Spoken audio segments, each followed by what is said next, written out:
Assalamualaikum warahmatullahi wabarakatuh. Halo semuanya, perkenalkan nama saya Melda Suliana Putri dari program studi Bimbingan Konseling Islam kelas 1C. Pada video kali ini saya akan menjelaskan mengenai poin-poin yang ada di dalam mata kuliah ilmu komunikasi. Nah, tanpa kita sadari, dalam kehidupan sehari-hari kita pasti tidak terlepas dari yang namanya komunikasi. Entah itu lewat pesan chat, tatap mata, atau bahkan dialog kita bersama teman-teman, itu juga termasuk komunikasi. Nah, tapi kita udah benar-benar paham belum sih apa itu komunikasi, bagaimana sejarahnya, dari mana asalnya, dan bagaimana cara komunikasi mengubah cara perilaku seseorang. Untuk itu, mari kita bahas satu persatu. Tentu saja kita ke poin pertama. Ilmu komunikasi berasal dari retorika, dan retorika terkenal pada zaman Socrates, di mana penjelasan lebih lanjut mengenai pernyataan ini. Zaman Yunani kuno, sekitar abad ke-5 sebelum Masehi, muncul tradisi retorika, yaitu tradisi seperti seni berpitato, berbicara, dan juga persuasi. Nah, konsep ini banyak digunakan oleh ahli filsuf dan orator lainnya dalam budaya Yunani dan Romawi. Tokoh seperti Aristoteles dan kemudian kaum Romawi seperti Cicero dan Quintilian mengembangkan retorika dengan memperhatikan aspek kredibilitas, emosi, logika, gaya bahasa, penyusunan argumen, dan cara penyampaian. Walaupun istilah komunikasi seperti sekarang belum ada pada zaman itu, tradisi retorika ini bisa dianggap sebagai akar intelektual dari apa yang kemudian menjadi studi komunikasi. Oke, selanjutnya poin kedua. Semakin besar minat terhadap suatu objek, maka semakin besarlah tatapan pupil matanya. Hal ini membuktikan bahwa tatapan mata itu termasuk ke dalam komunikasi nonverbal. Bagaimana sih tanggapan tersebut? Pernyataan tersebut berarti bahwa pada perubahan pupil mata sangat. Oke, selanjutnya poin kedua.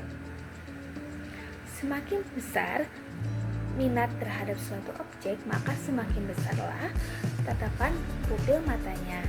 Hal ini karena mata dapat menunjukkan perasaan atau ketertarikan seseorang terhadap suatu objek melalui perubahan yang terjadi secara alami dan dapat ditafsirkan oleh lawan bicara. Nah, perubahan pupil mata menunjukkan adanya respon emosional terhadap suatu objek atau situasi.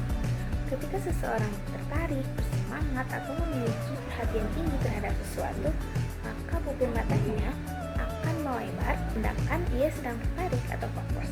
Karena pesan itu dapat dihami tanpa kata-kata, maka hal tersebut merupakan bagian dari komunikasi nonverbal.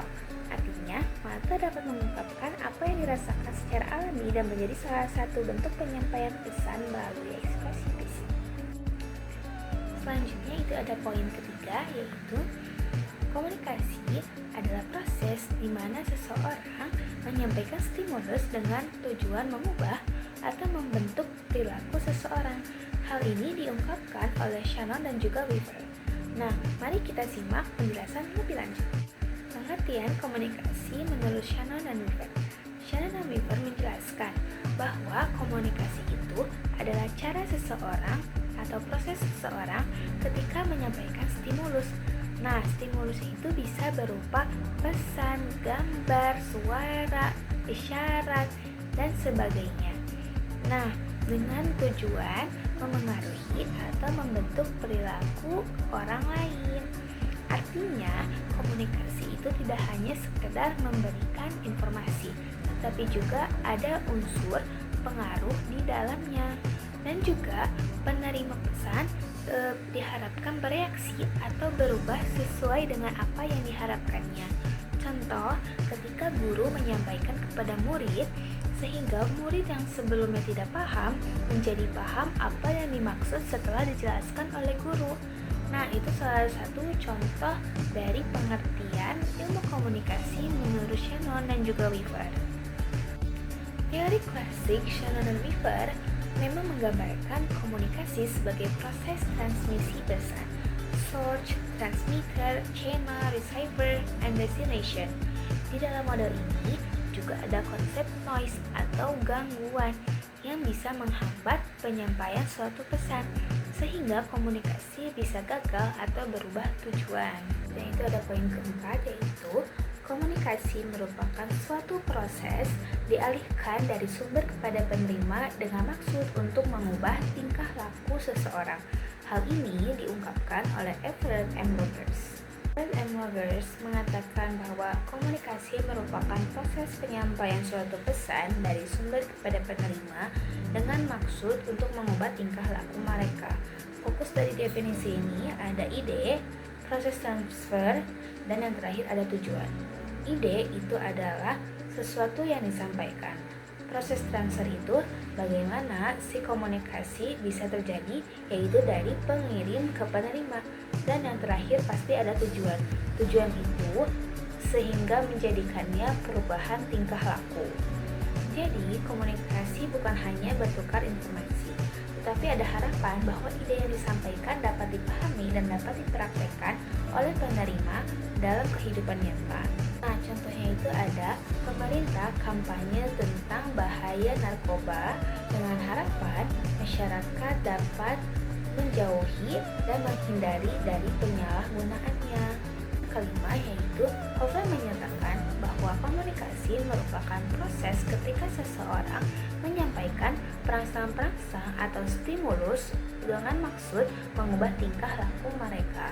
Kunci dari definisi ini yang pertama ada proses, yaitu komunikasi tidak terjadi secara tiba-tiba tetapi melalui tahapan-tahapan. Selanjutnya ada perangsang atau stimulus, bisa berupa kata, suara, simbol, gerakan, ekspresi, atau pesan apapun yang bisa diterima oleh panca indera. Dan yang terakhir itu ada mengubah tingkah laku, yaitu ada efek atau dampak yang diharapkan. Maknanya apa nih? Maknanya, Hoffman menekankan bahwa komunikasi bukan hanya tentang menyampaikan pesan, tetapi ada perubahan pada diri penerima, baik itu cara berpikir, sikap, atau tindakan. Nah, komunikasi dianggap berhasil apabila penerima merespon sesuai tujuan dari pengirim komunikasi tersebut. Nah, contoh sederhana yang pertama itu ada iklan layanan terhadap masyarakat tentang pentingnya menggunakan helm. Stimulusnya adalah pesan iklan. Dan contoh sederhana yang pertama itu ada iklan layanan terhadap masyarakat tentang pentingnya menggunakan helm. Stimulusnya adalah pesan iklan dan perubahan perilaku masyarakat jadi memakai helm saat berkendara. Contoh selanjutnya, seorang teman menasehati agar temannya tidak menunda tugas. Selanjutnya poin ke-6, yaitu karena komunikasi dianggap sebagai proses sebab akibat, maka komunikasi disebut juga dengan interaksi. Bagaimana penjelasannya? Mari kita simak. Dalam komunikasi memang selalu ada hubungan timbal balik antara pengirim pesan dan juga penerima pesan. Nah, sebabnya pesan atau stimulus yang diberikan oleh pengirim sehingga menjadikan ada akibat, yaitu respon, reaksi, atau perubahan pada diri penerima. Nah, ketika seseorang menyampaikan pesan, penerima itu akan merespon baik secara langsung, misalnya menjawab, ataupun secara tidak langsung dengan mengubah sikap atau perilaku. Proses saling memengaruhi ini menyebabkan komunikasi bersifat interaktif, bukan satu arah saja. Nah, inti maknanya itu terjadi karena yang pertama ada pesan yang dikirim sehingga menyebabkan lalu ada penerima memberi reaksi, yaitu akibat, dan yang terakhir terjadi bolak-balik antara keduanya.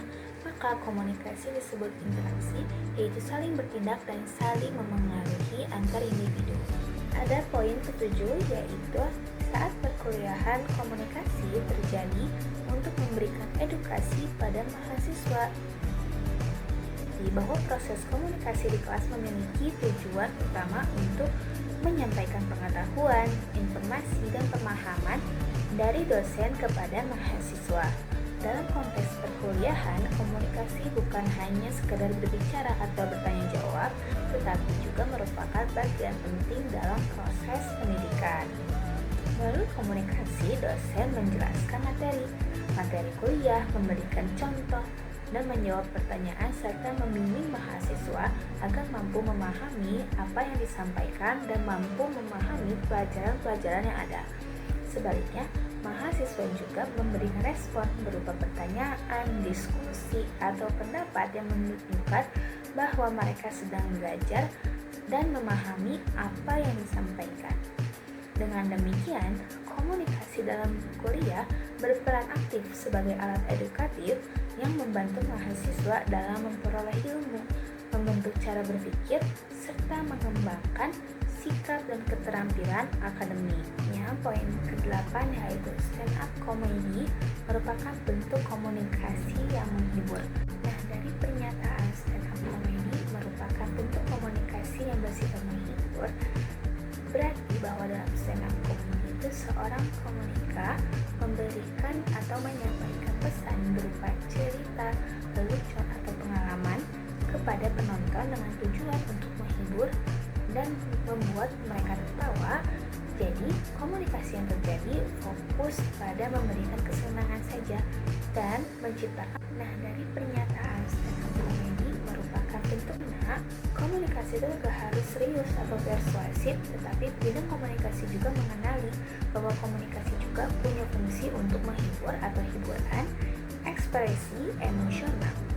Nah, stand up comedy ini bisa dianggap sebagai bentuk komunikasi. Mengapa? Karena melibatkan penyampaian pesan, ide, atau cerita lewat bahasa, ekspresi, intonasi, dan tujuan utamanya itu bisa menghibur, refleksi, dan kritikan, dan juga sebaliknya. Selanjutnya ada poin ke-9, yaitu tidak berarti bahwa semua perilaku adalah komunikasi. Namun, komunikasi terjadi bila seseorang memberi makna pada perilaku orang lain atau perilakunya sendiri. Nah, kenapa sih tidak semua tindakan atau perilaku bisa disebut dengan komunikasi? Suatu perilaku juga harus dianggap komunikasi jika ada makna yang dipahami oleh orang lain atau ada tindakan yang berubah dari perilaku seseorang tersebut. Artinya, komunikasi terjadi ketika sebuah tindakan diartikan sebagai pesan. Tanpa adanya pemaknaan, tindakan tersebut hanya sekedar perilaku biasa dan tidak disebut atau tidak termasuk ke dalam proses komunikasi. Komunikasi itu adalah pemberian makna. Jika sebuah perilaku tidak dimaknai sebagai pesan, maka tidak terjadi proses penyampaian pesan dan penerimaan informasi. Nah, itu tuh perlu menjadi komunikasi. Komunikasi itu terbentuk karena adanya perilaku dan juga makna. Jika salah satunya hilang, maka tidak termasuk dalam proses komunikasi. Tanya, seseorang menggaruk kepala karena gatal. Nah, kalau penerima pesan tidak menangkap apa yang dimaksud oleh pengirim pesan, kayak masih cuma menggaruk kepala. Nah, tidak ada maknanya untuk seseorang, maka itu bukan komunikasi. Tetapi jika orang lain memahaminya atau mengartikannya itu sebagai tanda bingung, maka itu terjadinya seseorang menggaruk kepala karena gatal. Jadi, yang membuat perilaku menjadi komunikasi adalah ketika perilaku tersebut dipahami oleh orang lain atau diri sendiri. Terakhir atau poin ke-10 yaitu gangguan komunikasi yang disebabkan karena kesalahan pada bahasa yang digunakan merupakan gangguan teknik.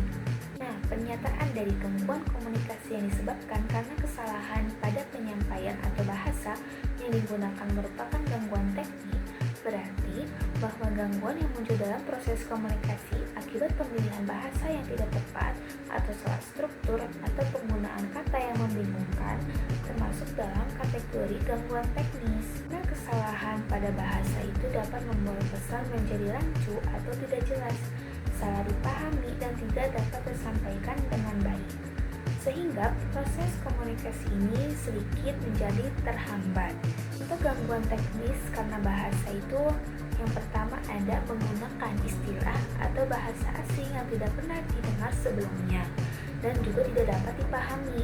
Selanjutnya ada salah ucap atau struktur kalimat yang membuat pesan jadi membingungkan.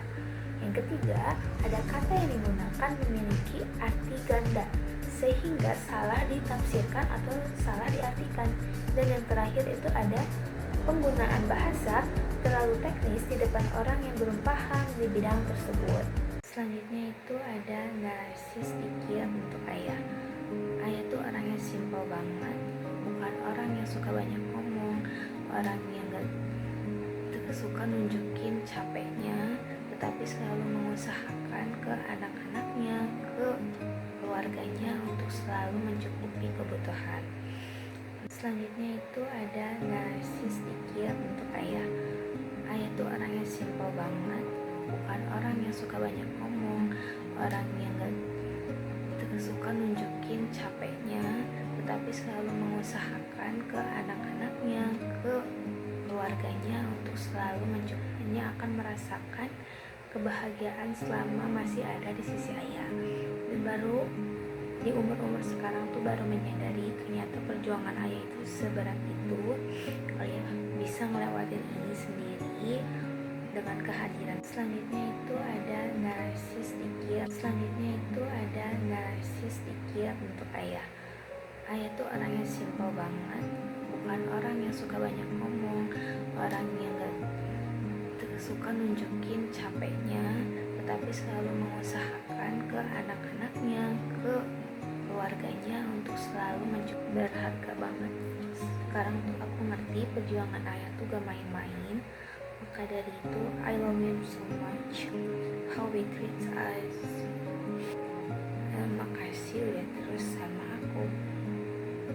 Mungkin cukup sekian video yang dapat saya sampaikan mengenai tadi apa aja poin-poin penting yang ada dalam ilmu komunikasi, dan juga sedikit narasi tentang ayah.